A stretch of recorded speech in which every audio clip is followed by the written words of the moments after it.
बोलो श्री प्राणनाथ प्यारे की, बोलो श्री सतगुरु महाराज की। प्राणधार आत्म संबंधी सुंदर साथ जी एवं धर्म प्रेमी सज्जन वृंद,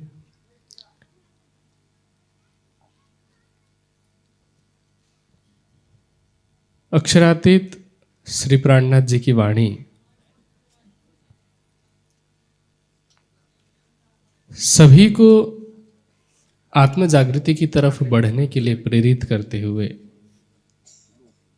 कहीं कहीं पर कुछ कठोर शब्दों का भी प्रयोग करती है।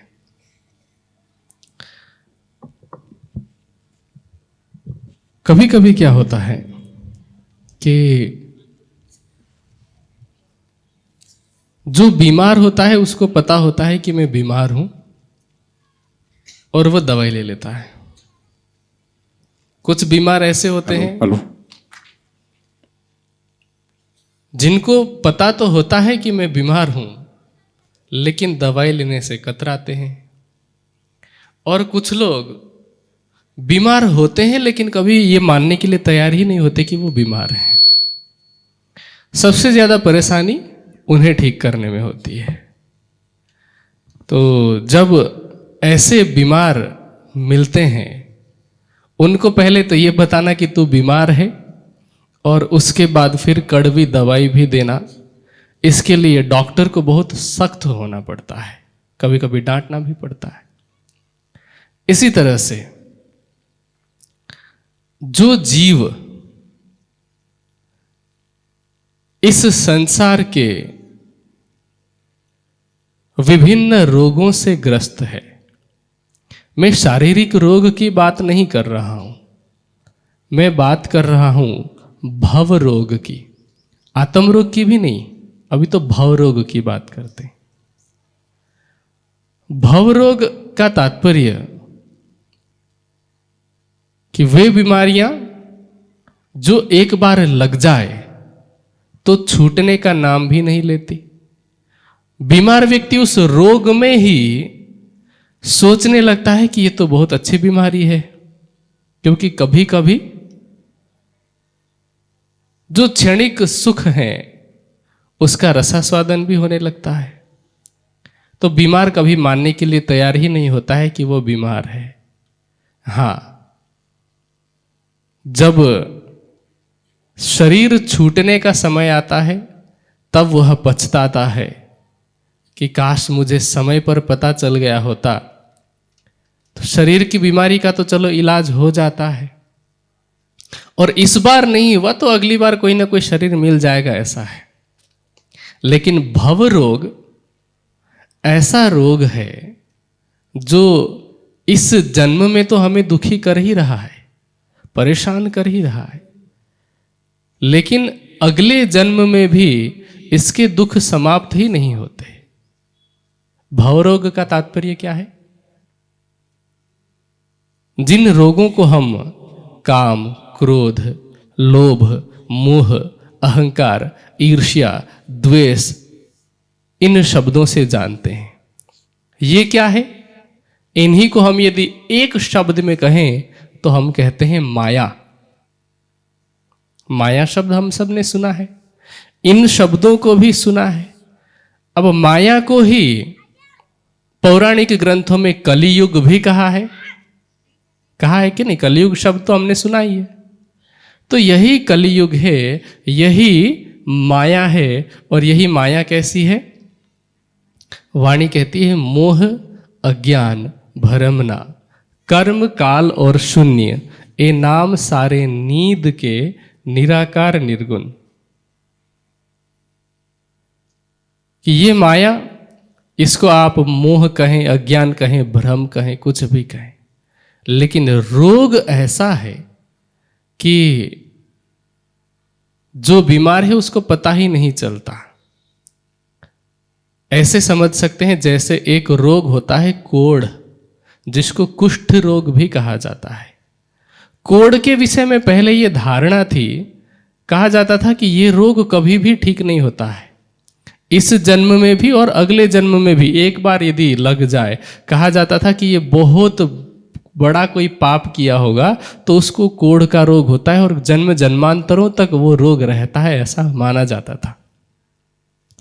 और जिसको ये कोढ़ का रोग लग जाता है उसको जहां वो बीमारी लगी है उस स्थान पर छूने पर कुछ पता ही नहीं चलता है। जब स्पर्श का ही पता ही नहीं चलेगा तो कैसे पता चलेगा कि बीमारी भी है या नहीं, और अंदर ही अंदर नुकसान कर रहा होता है। इसी तरह से हम भी अब तक ये मानने को तैयार ही नहीं है कि माया ने हमें ग्रस लिया है या हम माया में फंसे हुए हैं। इसीलिए जिसको पता नहीं है, जो इस बीमारी को देख नहीं पा रहा है, जो इन विषय विकारों से इतना घिरा हुआ है कि इससे बाहर का कुछ अता पता ही नहीं, जो अपनी विवेक दृष्टि से, ज्ञान दृष्टि से इन विषय के क्षणिक सुखों से ऊपर उठ करके अखंड सुख की तरफ जाने के लिए सोच ही नहीं पाता, ऐसे जीव के लिए इस प्रकाश की वाणी में इंद्रावती जी कहती हैं, मेरे अंध अभागी जीव। दो शब्दों का प्रयोग किया है, एक अंधा और दूसरा अभागी। अंधा किसको कहा? जिसको दिखाई नहीं पड़ता है। तो क्या दिखाई नहीं पड़ रहा है? क्योंकि ज्ञान दृष्टि नहीं है, बिना ज्ञान के विवेक दृष्टि नहीं आती, और बिना विवेक के कोई व्यक्ति ये देख ही नहीं सकता कि इन विषय सुख के बाहर भी कोई चीज है। आप कितना भी बता दें, लेकिन बिना ज्ञान दृष्टि के ये बात समझ में नहीं आ सकती, उसको स्वीकार ही नहीं कर सकता है। इसलिए ऐसे व्यक्ति को अंधा कहा। कैसा, किस तरह का अंधापन? अज्ञानता का अंधकार। अज्ञानता का अंधकार कैसे? इंद्रियों के माध्यम से जीव का अंतस्करण जिन क्षणिक सुखों का भोग करता है, उससे बाहर वह देख नहीं पाता है कि क्या चल रहा है। वाणी कहती है, जीवे आत्म अंधी करी, मिल अंतस्करण अंधेर, गिरदवाए अंधी इंद्रियां। अंधी क्या है? इंद्रियां है। अब हालात कैसी हो रही है कि जैसे गांधारी का तो आपने दृष्टांत सुना होगा महाभारत में। गांधारी ने तो अपनी आंखों में पट्टी बांध ली थी, ठीक है। यहां ऐसा हो रहा है कि गांधारी और कोई दूसरा व्यक्ति जो अंधा होगा, या यूं समझ लीजिए कि गांधारी किसी और को रास्ता दिखाना चाह रही है। संभव नहीं है, क्योंकि उसकी खुद की आंखों में पट्टी बंधी हुई है। किस चीज की पट्टी? अंधकार अथवा अविद्या की पट्टी। अब वो दूसरे को कैसे दिखा सकती है? इसको ऐसे समझ सकते हैं कि जैसे जब हम घर में दरवाजा लगाते हैं तो दरवाजे में एक की होल होता है, या ऐसा छेद जिससे हम बाहर की तरफ देखते हैं ना कि दरवाजे पे कौन खड़ा है। अब उस छेद को ही बंद कर दिया जाए दूसरी तरफ से, तो हमारी आंखें खुली होने के बावजूद भी बाहर क्या है वो दिखाई नहीं पड़ सकता है। इसी तरह से आत्मा जिस जीव के ऊपर बैठी है, आत्मा तो दृष्टा है, आत्मा देखने के लिए आई है। वाणी कहती है, देखन को हम आए री दुनिया। तो हम देखने के लिए आए हैं, लेकिन जिन आंखों से होते हुए हमें देखना था वही हमें अंधी मिली, तो हम देख कैसे सकते हैं? फिर तो हमारा गड्ढे में गिरना लगभग तय है। एक दृष्टांत आपने बचपन में सुना होगा या पढ़ा होगा कि एक लंगड़ा व्यक्ति है जिसकी आंखें हैं, और एक अंधा व्यक्ति है जिसकी आंखें नहीं है लेकिन पांव है। दोनों को यदि कहीं जाना हो तो क्या किया जा सकता है? अंधा व्यक्ति लंगड़े को अपने कंधे पर उठाए, और लंगड़ा व्यक्ति जो देख सकता है वो रास्ता बताए कि दाएं मुड़ना है, बाएं मुड़ना है, किधर मुड़ना है, वो बताए। लेकिन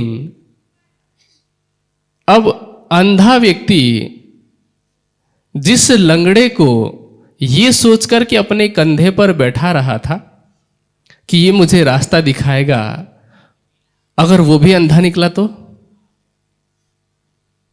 वो अंधा तो धोखे में हुआ ना, क्योंकि अंधे की स्वयं की आंखें नहीं है। यहां ब्रह्म सृष्टियों की स्वयं की आंखें नहीं है। इस माया को देखने के संदर्भ में मैं बात कर रहा हूं। उन्हें जीव के दृष्टि से देख करके इस संसार का, चाहे आप लाभ कहें, आनंद कहें, कुछ भी कहें, वो लेना है। जीव के पास पैर नहीं है, वो स्वयं इस भवसागर से पार नहीं हो सकता। लेकिन जीव को भवसागर से पार होना ही ना हो तो क्या करेगा? आत्मा को इस तरह से बहकाएगा कि वो गलत दिशा में लेके जाएगा। तो हमारे साथ कुछ ऐसा ही हो रहा है। इसलिए ऐसे जीव को फटकारा जा रहा है, क्योंकि आत्मा का क्या होगा? इस तन में यदि जागृत नहीं हुई तो कोई दूसरा तन धारण करेगी, उसको तो अपने दिव्य ब्रह्मपुर परम धाम में जाना ही है। अवसर किसके लिए है? जीव के लिए, क्योंकि जीव को ये अवसर जब से सृष्टि बनी तब से अब तक नहीं मिली थी और आगे भी नहीं मिलने वाली है।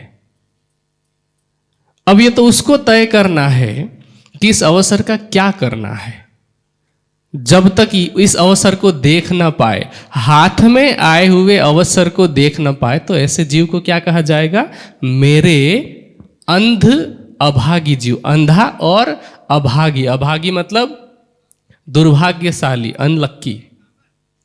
दुर्भाग्यशाली इसीलिए क्योंकि सौभाग्य से उसे कौन सा अवसर मिला है? हम वाणी में गायन करते हैं ना, वृथा का निगमोरे पामी पदार्थ चार, उत्तम मानखो खंड भरतनो सृष्ट कुली सिरदार। ब्रह्म सृष्टियों की सानिध्यता, 28वां कलयुग, भरत खंड और उत्तम मनुष्य तन, इन 4 पदार्थों की प्राप्ति हुई है। और इनको पाने के बाद भी सेवा पूजा में हम कहते हैं ना, 4 पदार्थ पाए अमोलक, सो क्यों भूल गुजारो। 4 अनमोल पदार्थ जो मिले हैं उनको भूल में यदि गुजार दिया जाए तो इसको क्या कहा जाएगा? अभागी कहा जाएगा कि नहीं? ये ऐसा ही है जैसे एक किसान था, कहीं जा रहा था, सुबह सुबह अपने खेत में जा रहा था। कभी क्या होता है ना, जैसे गेहूं की खेती या धान की खेती हो तो देखने के लिए जाना पड़ता है कि चिड़िया वगैरह खेत खराब ना कर दे। तो वो जा रहा था, जाते जाते उसको एक ठोकर लगी। उसने उठाया तो पोटली थी, पोटली में कुछ चमकते हुए पत्थर थे। उसको बहुत अच्छा लगा, पत्थर को लेकर के वो गया, अपने खेत को देख रहा है और वहीं पर उसी की खुद की तालाब भी थी। तालाब में वो मछलियों का पालन करता था। मछलियों को खाने के लिए पक्षी आते थे, तो उन पत्थरों से वो पक्षियों को भगाने लगा। थोड़ी देर देखता था पक्षी आकर के इकट्ठा हो रहे हैं, फिर वो पत्थर मारता था। ऐसा करते करते अब इसके हाथ में 1-2 ही पत्थर बचे। कोई राहगीर वहां से गुजर रहा था, तो जब वो व्यक्ति पत्थर समझ करके वो मारने लगा पक्षियों को, तो उसने रोक लिया और बोले, क्या कर रहे हो? ये तो हीरा है, एक एक का मूल्य लाखों में है। अब इससे पहले तो बहुत सारे हीरे वो फेंक चुका था, अंतिम 2 पत्थर 2 हीरे बचे। अब वो व्यक्ति अपने आप को क्या कहेगा कि वाह, मैंने तो हीरों से चिड़ियों को भगाया है, ऐसा सोचेगा? या फिर खुद की नसीब पर पछताएगा? क्या करेगा? स्वयं को अभागी ही कहेगा ना, क्योंकि अब वो कहां से लेकर के आएगा, क्या करेगा उसके लिए? तो हम भी क्या कर रहे हैं? हीरा जन्म जो अनमोल है, इसको यदि व्यर्थ में गंवा रहे हैं, प्रियतम परब्रह्म की पहचान नहीं कर रहे हैं, तो ऐसे हमें क्या कहा जाएगा? मेरे अंध अभागी जीव। इंद्रावती जी आगे कहती हैं, तू क्यों सुताइत, कि तू यहां क्यों सो रहा है? सोने का मतलब, जब कोई व्यक्ति सोता है तो बाहर क्या चल रहा है कुछ अता पता नहीं है। निद्रा अवस्था में दुनिया में क्या चल रहा है कुछ नहीं पता। इसी तरह से अज्ञानता की नींद में सोने के बाद अब हमें उस नींद में आनंद सा आ रहा है, जागृत होकर के देखना क्या है नहीं पता, कोई लेना देना ही नहीं। नींद को छोटी मौत भी कहा जाता है। जैसे मरे हुए व्यक्ति को कोई लेना देना नहीं, कोई फर्क नहीं पड़ता, इस तरह से हमें भी कोई फर्क नहीं पड़ रहा है। अब नींद में कोई व्यक्ति हो तो उसको जागने के फायदे कैसे पता चलेंगे? कैसे पता चलेंगे? पता ही नहीं चल सकता। जागने के बाद पता चल सकता है या फिर सोने से पहले उसको पता रहा होगा, फिर भी अगर सो गया तो जब तक वो नींद की अवस्था में तब तक नहीं पता चलेगा। और अब यहाँ जो ऐसे कठोर शब्दों का प्रयोग किया कि अंधा, अभागी, ये प्रयोग क्यों किया गया? कि ये वैसा ही है तो परमात्मा तो प्रेम का स्वरूप है। जैसे एक माँ है, माँ कभी अपने बेटे का दिल नहीं दुखाना चाहेगी, अपनी संतान का दिल नहीं दुखाना चाहेगी, लेकिन जैसे आपका बेटा बहुत अच्छे से पढ़ाई कर चुका है और उसको इंटरव्यू के लिए कहीं जाना है, बहुत बड़ी कंपनी से इंटरव्यू है, और बेटा शाम को तो कह देता है कि माँ मुझे उठा देना सुबह 6 बजे, इंटरव्यू में टाइम पे पहुंचना जरूरी है। माँ कहती है ठीक है। अब क्योंकि 6 बजे उठाना है तो माओ को तो पता है, वो 5 बजे से उठाना शुरू करते कि 7 बज गया है, उठाना वो शुरू कर देती हैं। लेकिन बेटा कहता है बस थोड़ी देर और, थोड़ी देर और। वो नींद का मुंह छोड़ नहीं पाता, क्योंकि नींद में उसको ध्यान ही नहीं कि मुझे इंटरव्यू के लिए निकलना है। अब जब तय समय सीमा पार होने लग जाएगी तो माँ उसको डांटेगी कि नहीं, कि इतने समय तक मेहनत किया, यदि इंटरव्यू छूट गया तो क्या होगा? पढ़ाई बर्बाद। या फिर कोई छोटी मोटी कंपनी में छोटी मोटी जॉब लगेगी, ये अच्छा ऑफर है, तो वो डांटेगी फिर अपने बेटे को। ये इसी तरह से डांटना है भलाई के लिए, कि कहीं तो समझ जाए, कहीं तो संभल जाए। और आगे कहते हैं विध विध धनिये जगाइया। राज जी ने हमें एक प्रकार से नहीं, विध विध मतलब अलग अलग प्रकार से जगाने का प्रयास किया। श्री देवचंद्र जी के तन में जब विराजमान थे तो क्या क्या नहीं किया उन्होंने। ज्ञान से भी समझाया कि नहीं, वाणी चर्चा करते थे कि नहीं, चितवनी भी कराई, चितवनी भी कराते थे, चितवनी भी कराई, ज्ञान चर्चा भी कराई। इन दोनों से भी नहीं बन पा रहा था तो विश्वास दृढ़ कराने के लिए आड़ी का लीलाएं भी दिखाई, चमत्कार आड़ी का लीलाएं भी दिखाई। अब तीनों तरीकों से जगाने का प्रयास किया, फिर भी नहीं जाग पा रहे हैं तो क्या कहा जाएगा? अंधा और अभागी। कितने तरीकों से जगाया जा सकता था, वो सारे तरीके करके देखे। और कहते हैं विध विध धनिये जगाइया, अजहू ना घर सूझत। घर तुझे सूझ नहीं रहा है, घर की पहचान नहीं हो रही है, तो क्या कहा जाएगा? आगे एक चौपाई आती है बहुत ही सांदर्भिक। कहते हैं तो को कहूं अभागी अकर्मी, जो जाग्या न एते शोर। इतना शोर होने पर भी तो यदि जगा नहीं, और जब जाग गया उस समय अवसर हाथ से निकल गया, तो क्या कहेंगे? तो को कहूं अभागी अकर्मी, जो जाग्या न एते शोर। ब्रह्मवाणी का ये शोर सुनने के बावजूद भी यदि तू नहीं जगा, और ये ऐसा नहीं कि इंद्रावती जी अपने जीव को कह रही हैं, उनका जीव तो जागृत हो चुका, तभी तो ब्रह्मवाणी उनके माध्यम से अवतरित हो रही है। वाणी का अवतरण तो जागने के बाद की बात है ना यार। ये हमारे लिए है कि ब्रह्मवाणी का शोर कब से हो रहा है। लगभग 400 वर्ष होने वाले हैं वाणी को अवतरण हुए, और तब से मिहिर राज जी के तन में विराजमान होकर के शोर किया। छठे दिन की लीला में विभिन्न परमहंसों के अंदर विराजमान होकर के राज जी के जोश ने शोर किया। ब्रह्मवाणी जिनको हम कहते हैं आरती अंग चतुर्दश केरी, 5 स्वरूप मिल एक भैरी, तो राज्य के वांग्मय स्वरूप ने शोर किया। और बीच में किन्हीं कारणों से वाणी का प्रचार प्रसार रुक गया था, तब भी पिछले लगभग 50-60 वर्षों से तो ब्रह्मवाणी का शोर चल ही रहा है। पिछले लगभग लगातार 70-72 दिन से तो वाणी की चर्चा हमें प्रतिदिन सुनने को मिल रही है। अब इतना होने के बावजूद भी यदि हम नहीं संभल पाए तो कहते हैं तो को कहूं अभागी अकर्मी, जो जाग्या न एते शोर। और यदि तू जाग जाती है, जाग करके भी कैसे कहते हैं, 7 बेर तो को कहूं सुहागी, जो तू उठे अंग मरोड़। अंग मरोड़ने का मतलब क्या है? कहते हैं कि तू अपने अंगों को मरोड़ करके उठ जाती है तो मैं तुझे 7 बार, एक बार नहीं बार बार कहूंगा कि तू सौभाग्यशाली है। अंग मरोड़ने का मतलब क्या है? जब हम सुबह उठते हैं, देखिए एक अवस्था होती है निद्रा अवस्था, एक अवस्था होती है तंद्रा अवस्था। निद्रा में तो चलिए हमें पता नहीं है, तंद्रा अवस्था में क्या होता है कि हमें आवाज तो सुनाई पड़ रही है लेकिन उठने की हिम्मत नहीं हो रही है।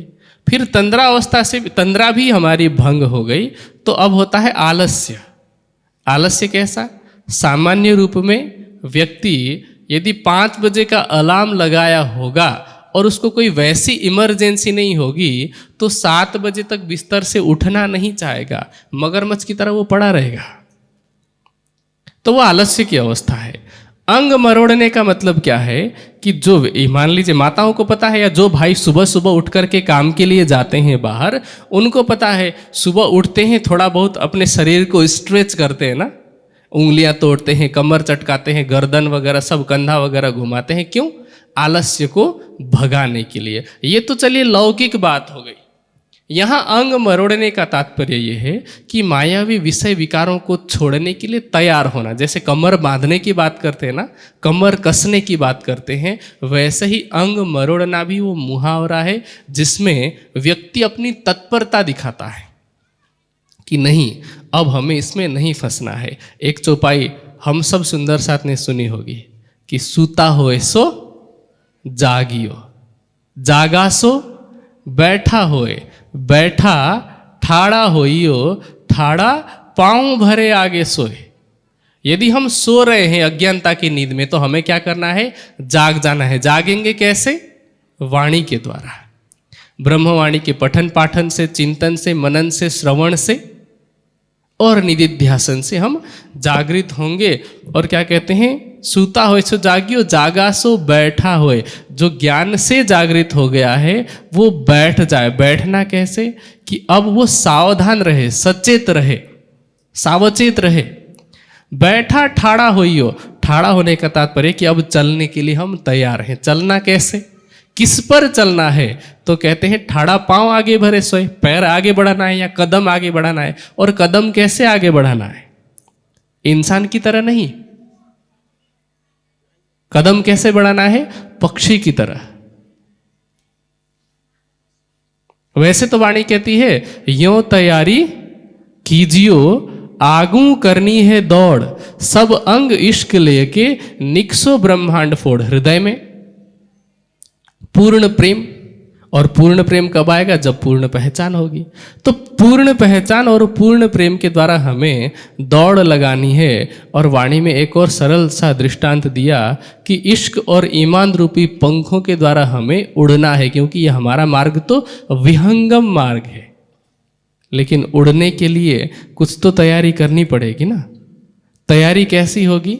वाणी सुन करके ज्ञान दृष्टि से तैयार रहना और विवेक ये रखना कि ये जो जिस माया में हम फंसे हुए, माया ने हमें नहीं फंसाया है, जिस माया में हम फंसे हुए हैं वो तो हमेशा फंसाने के लिए तैयार रहेगी, लेकिन हमें इसको छोड़ना है। शरीर और संसार भाव से ऊपर उठना है। ये समझ जब आएगी, जब ये समझ आएगी कि माया नश्वर है, क्षणभंगुर है, हमारी आत्मा का प्रियतम अनादि है, हमारा प्रेम अनादि है, हमारा आनंद अनादि है और उस आनंद को प्राप्त करना है, तो ये हमारी तैयारी होगी। तो इसको कहा गया अंग को मरोड़ करके उठना। अब ये हमारे हाथ में है कि हम करते क्या है। क्या केवल सुन करके ऐसा? अभी हमारी अवस्था कैसी हो रही है? सब सुंदर साथ की दृष्टांत में कई बार दे चुका हूं पहले भी कि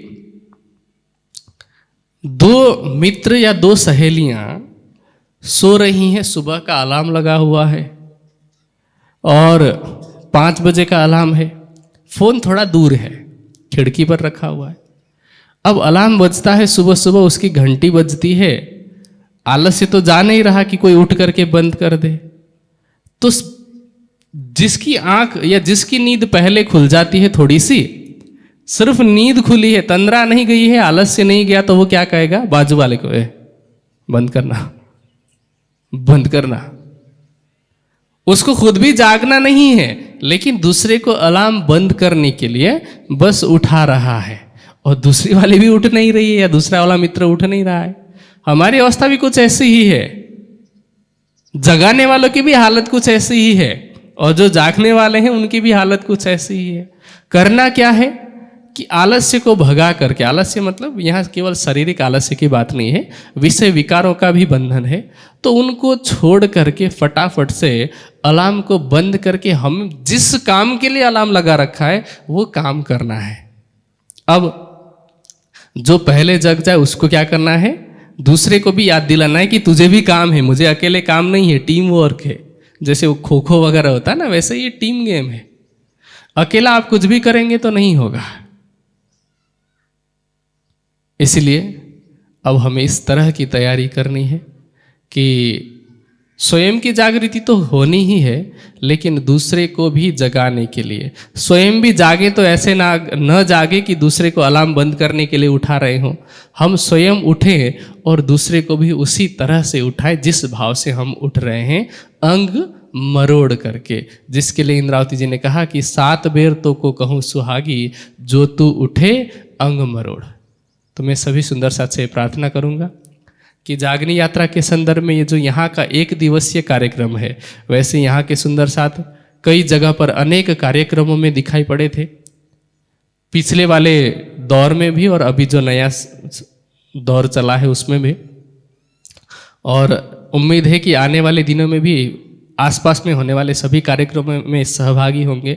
और यदि नहीं भी हो पाते शारीरिक रूप से, तो घर में बैठे बैठे भी हम यूट्यूब से, फेसबुक से तो चर्चाएं सुन ही रहे हैं। वाणी हमारे पास है, टीकाएं हमारे पास उपलब्ध है, एक नहीं अनेक भाषाओं में, 133 भाषाओं में वाणी की टीका उपलब्ध है। तो इन सब टीका को पढ़ते हुए हम स्वयं भी जागृत हों और दूसरों को भी जागने के लिए प्रेरित करें, तभी हमारी आत्म जागृति भी संभव होगी और परम धाम में जागना भी तभी संभव होगा। वरना क्या होगा, आप समय पर आ गए, ट्रेन में बैठ करके वेट करते रहना है जब तक सभी पैसेंजर नहीं आ जाते, ट्रेन चलने वाली है नहीं। तो इससे अच्छा क्या है कि हम पहुंच गए तो आसपास जो मार्केट में इधर उधर भटक रहे हैं आपकी ट्रेन के यात्री, उनको जगा करके कि चलो जल्दी भाई, तुम्हारी वजह से ट्रेन अटकी हुई है। इस तरह से करेंगे तो सबका भला होगा, सबको जल्दी होगी। वरना आप कितना भी कहते रहेंगे पिया जी, धनी जी, खेल को बस करो, ड्राइवर तैयार है, पैसेंजर तैयार नहीं है। सभी पैसेंजर्स को भी तैयार करना है, आपको भी अपनी पैकिंग सही ढंग से करनी है। बस इतना ही कहते हुए मैं अपनी वाणी को विराम देता हूँ। सबको प्रणाम जी।